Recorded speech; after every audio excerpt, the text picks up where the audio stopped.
अमरनाथ जाने वाले श्रद्धालुओं के लिए अच्छी खबर नहीं है। ये मैं क्यों कह रहा हूँ? ये मैं इसलिए कह रहा हूँ कि जिस प्राकृतिक शिवलिंग के दर्शन करने के लिए वो अमरनाथ यात्रा जाते हैं और देश भर के अलग अलग कोनों से जम्मू कश्मीर आते हैं, ऐसे में इस बार यात्रा शुरू होने के महज 5 दिन में ही जो पवित्र शिवलिंग है वो 90% तक पिघल चुके हैं। यानी कि जो शिवजी महाराज हैं वो जो प्राकृतिक शिवलिंग का स्वरूप लेते हैं अमरनाथ की पवित्र गुफा में, वो शिवलिंग यात्रा शुरू होने के महज 5 दिन में 90% तक जो हैं वो अंतर्ध्यान हो गए हैं। यानी कि और 1 से 2 दिनों में जो थोड़े बहुत प्राकृतिक शिवलिंग जो शिवजी भगवान के दर्शन होते हैं पवित्र अमरनाथ गुफा में, वो दर्शन होना बंद हो जाएंगे। अब ये चिंता उन तमाम यात्रियों के लिए है जो कि अभी यात्रा करने के लिए आने वाले हैं, या फिर बहुत सारे लोगों ने जो ऑनलाइन रजिस्ट्रेशन कराया था उनमें से बहुत सारे लोगों ने अभी यात्रा करने के लिए आना है।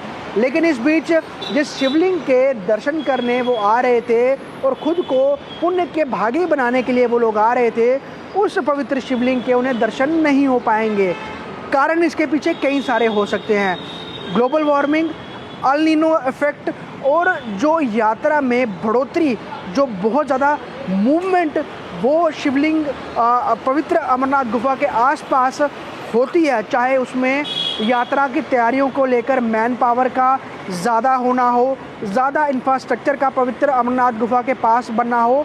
इवन आज के समय में बहुत सारी गाड़ियाँ जो कि कामकाज के लिए, जिनमें जेसीबीज़ हैं, ट्रक्स हैं, छोटी गाड़ियाँ हैं, वो पवित्र गुफा तक पहुंच गई हैं और यात्रा शुरू होने से पहले उनका काफ़ी ज़्यादा मूवमेंट रह रहा है।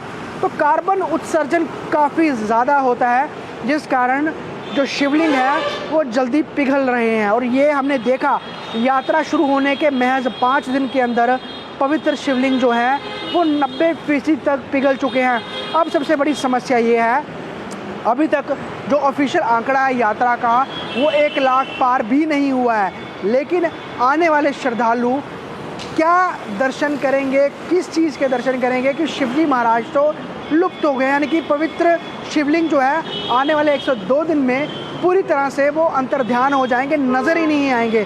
तो लोग दर्शन करने किस लिए आएंगे, क्यों आएंगे, एक बहुत बड़ा सवाल है। अब इसके पीछे जो कारण है उसके पीछे आप कह सकते हैं बहुत ज़्यादा मंथन करने की ज़रूरत है, चिंतन करने की ज़रूरत है।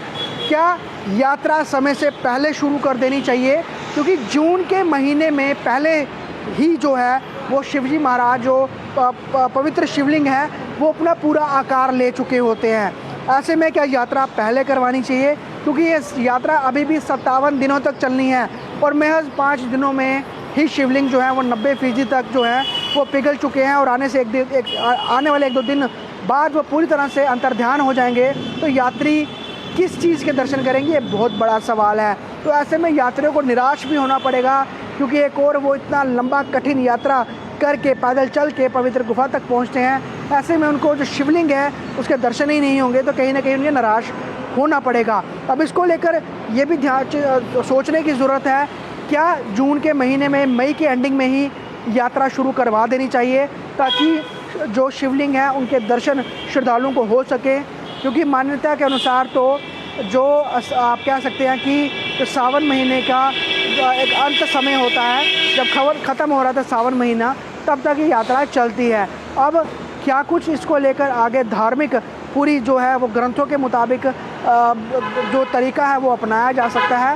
ये तो जो साधु सन्यासी हैं, जो बड़े जो ज्ञानी लोग हैं, उनसे ही बातचीत करके, साधु संतों से बातचीत करके ही इसका कोई उपाय निकाला जा सकता है।